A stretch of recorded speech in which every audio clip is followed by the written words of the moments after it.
नमस्कार and welcome you all world affairs. मैं हूं प्रशांत धवन। नाउ रिसेंटली पोलैंड ने ऑफिशियली, जी हां, ऑफिशियली सरकारी लेवल पर जर्मनी से ये कहा है कि आप 1.2 ट्रिलियन डॉलर्स हमको दीजिए क्योंकि वर्ल्ड वॉर 2 में आपने हमारे देश का बहुत ज़्यादा नुकसान किया था।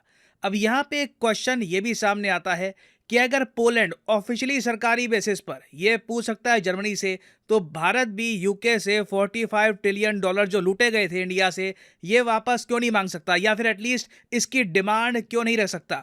अब यहाँ पर आप देख पाओगे, आपको आर्टिकल दिखेगा, पोलैंड ने ऑफिशियली ये कहा है कि 1.3 ट्रिलियन इनको चाहिए in war damages from Germany. Poland यहाँ पे आप देख पाओगे एक यूरोपियाई देश है, जर्मनी के साथ एक बहुत ही बड़ी बॉर्डर भी शेयर करता है। और इंटरेस्टिंग बात देखिए, जहां पर पोलैंड के केस में बहुत लंबे समय तक इनकी सरकार में विचार होता रहा कि ये 1.3 ट्रिलियन यूरो डॉलर एक ही बात है, आज के समय वैल्यू दोनों की सेम ही हो गई है, तो डॉलर बोलो या यूरो बोलो, it is pretty much the same thing. तो पोलैंड ने बहुत ही लंबे समय तक विचार करके ये डिमांड रखी है जर्मनी की सरकार के सामने।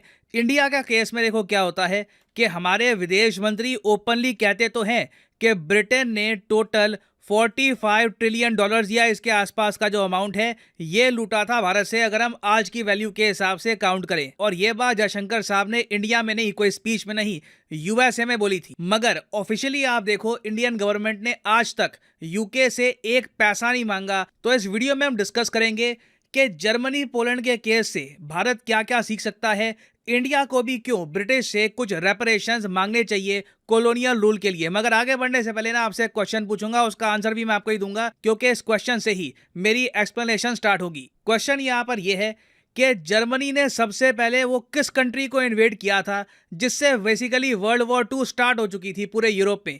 ये है यहाँ पे आपकी option, France, Japan, Poland, none of the. सही उत्तर यहाँ पे है, एक बार अटेम्प्ट कर लो कमेंट सेक्शन में। सही उत्तर यहाँ पे है option C, the country of Poland. Poland को नाजी जर्मनी ने हिटलर के ऑर्डर्स के अंडर 1939 में कर दिया था इन्वेड।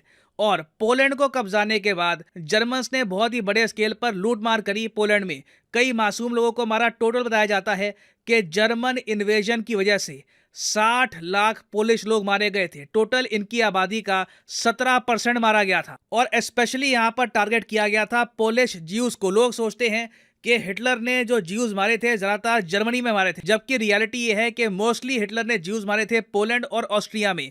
हालत एक्चुअली पोलैंड की इतनी खराब हो गई थी कि कई पोलिश लोगों को भारत में आना पड़ा शरण लेने के लिए। और फिर भारत में सर दिग्विजय सिंह जी ने इनको शरण दी। कई पोलैंड के जो ज्यूज थे ये इंडिया की काइंडनेस की वजह से बच गए। उसके अलावा बताया जाता है कि जर्मनी ने पोलैंड की पेंटिंग्स, इनके जो भी आर्ट एंड कल्चर से रिलेटेड कोई स्कल्पचर था, सब कुछ चोरी कर लिया था। यहाँ पर आप देख पाओगे 2014 का आर्टिकल है। पोलैंड के काफी बार कहने के बाद कुछ पेंटिंग्स जर्मनी ने वापस लौटाई पोलैंड को, जो नाजीज ने चोरी करी थी। आप सोच कर देखिए, नाजीज द्वारा चोरी करी गई पेंटिंग जर्मनी ने अपने पास रखी। 2014 तक पोलैंड के कई बार मांगने के बाद इन्होंने पेंटिंग्स वापस करी। और एक एक पेंटिंग की कीमत मैं आपको बता दूं, कई मिलियंस ऑफ डॉलर्स की है। और आज भी पोलैंड कहता है कि बिलियंस ऑफ डॉलर्स का आर्ट जर्मनी में पड़ा है इन लोगों का, इनकी हिस्ट्री जर्मनी में पड़ी है। जर्मनी के कई म्यूजियम में बेसिकली चोरी का सामान पड़ा हुआ है ना। यहाँ पर मुझको एक बात ऐड करनी पड़ेगी कि जर्मनी का एटीट्यूड जो है पोलैंड की तरफ, ये यूके के एटीट्यूड से काफी डिफरेंट है। यूके आप अगर देखो तो काफी बार रिजेक्ट कर देता आइडिया कि इन्होंने लूट मार करी थी, भारत में क्रूरता दिखाई थी। जर्मनी कम से कम जो इन्होंने गलतियां करी थी उसको ठीक करने की थोड़ी बहुत कोशिश करता भी है। जर्मनी ने काफी बार कहा है कि हम शर्मिंदा हैं कि नाजी जर्मनी ने जो डिस्ट्रक्शन करी थी पोलैंड की, ये बहुत ज़्यादा गलत था। काफ़ी बार आप देखोगे जर्मनी के चांसलर पोलैंड में आते हैं, इस तरीके से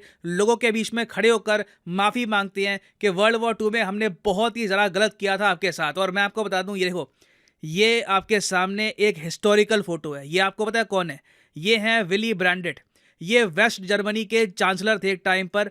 ये 50 साल पहले की फोटो है। ये पोलैंड में गए थे और इस तरीके से वॉर्सो पोलैंड की कैपिटल है, वहां पर ना आम लोगों के सामने घुटनों पर बैठकर, इनकी आंखों में आंसू थे, इन्होंने माफी मांगी थी पोलैंड के लोगों से कि मुझे माफ कर दो, हमारे लोगों ने बहुत गलत किया था। हालांकि आप देखो, इनका कोई रिलेशन नहीं है हिटलर से, ये नाजी नहीं है, मगर इनको ये बताया कि जो क्रुएल्टी करी गई थी पोलैंड के लोगों पर वो इन्हीं के देश के लोगों ने करी थी। तो ओवरऑल जो सेंसिटिविटी है जर्मनी की पोलैंड के तरफ, ये काफी डिफरेंट है।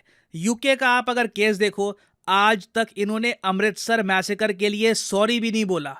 घुटनों पे बैठने की तो दूर की बात है, इन्होंने यही नहीं कहा कि सॉरी, यही कहते हैं कि हमें रिग्रेट है कि ऐसा हुआ, होना नहीं चाहिए था, बस यही, दैट्स इट। इसके अलावा कोई ऑफिशियल अपोलॉजी यूके ने कभी दी नहीं।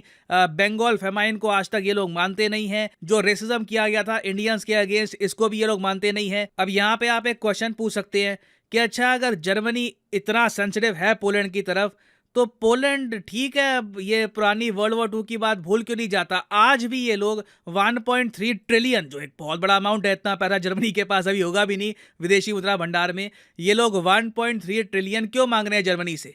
देखो, पोलैंड का कहना ये है, जब वर्ल्ड वॉर 2 खत्म हुई उसके बाद क्या हो गया कि पोलैंड पर ना यूएसएसआर ने अपने इन्फ्लुएंस की एक सरकार बना ली और पोलैंड को भी बना दिया एक कम्युनिस्ट कंट्री। 1952 से लेकर 1989 तक पोलैंड था पीपल्स रिपब्लिक ऑफ पोलैंड। यहाँ की सरकार मॉस्को मतलब के यूएसएसआर चलाता था। स्टालिन के स्टैचू थे ऑल ओवर पोलैंड। और 1953 में पोलैंड की जो उस वक्त की सरकार थी, जो यूएसएसआर कंट्रोल कर रहा था, उसने जर्मनी को ये कह दिया कि ठीक है, आपने काफ़ी पैसा दे दिया वर्ल्ड वॉर 2 का, अब हमको और नहीं चाहिए, सारा जो हम यहाँ पे डिस्प्यूट है ये रिजॉल्व करवाते हैं। तो अब जर्मनी कहता है कि देखो, 1953 में तो आपने बोल दिया था कि जो भी वॉर के रेपरेशंस होने हैं, जो भी भुगतान करना है नुकसान का, वो पैसे के रूप में हमने दे दिया, अब आप क्यों मांग रहे हो पैसा? पोलैंड कहता है कि 1953 में ना हम लोग अपनी कंट्री के कंट्रोल में नहीं थे, सरकार हमारी थी नहीं, सरकार इलेक्शन से नहीं आई थी, ये सरकार हम पर इम्पोज कर दी थी यूएसएसआर ने। तो इसलिए अब पोलैंड कह रहा है कि टोटल हमने कैलकुलेशन करी है कि तुमने जो वॉरसो की बॉम्बिंग करी, हमारे कैपिटल को डिस्ट्रॉय कर दिया, कई लोगों को मारा, टोटल रेपरेशंस तुमको 1.3 ट्रिलियन डॉलर्स की करनी पड़ेगी हमको। और पहले का जो एग्रीमेंट था 1953 का, वो मानते नहीं है क्योंकि वो एक डेमोक्रेटिकली इलेक्टेड गवर्नमेंट ने एग्रीमेंट नहीं किया था। तो पोलैंड जर्मनी का जो केस है, ये अपने आप में एक लेसन ऑफर करता है इंडिया के लिए। यूके से भी भारत को कहीं ना कहीं रेपरेशंस मांगने चाहिए, कुछ भुगतान उनको करना चाहिए। उन्होंने बुरी तरीके से डिस्ट्रॉय किया था हमारे रीजन को। मगर यहाँ पे आपको समझना होगा यूके का स्टांस क्या है। यूके पहली बात तो कहता है, ऑफिशियली इनका जो सरकारी मीडिया है वो काफी बार कह चुका है कि Britain does not owe reparations to India. हमने भारत को अंग्रेजी दी, इंग्लिश से इंडिया को इतना फायदा हुआ। उसके अलावा ये कहते हैं कि इन्होंने इंडिया को ट्रेन्स दी। उसके अलावा यहाँ पर जो पार्लियामेंट्री डेमोक्रेसी है वो यूके की वजह से आई है। तो यूके का यहाँ पर ये सब कहना है। उसके अलावा यूके के काफी बार जो बड़े प्रोफेसर्स हैं, जो इंटेलेक्चुअल्स हैं, ये भी लिख चुके हैं कि पोलैंड जर्मनी का केस अलग है। पोलैंड जर्मनी से बहुत कमजोर देश है आज भी इकोनॉमिकली।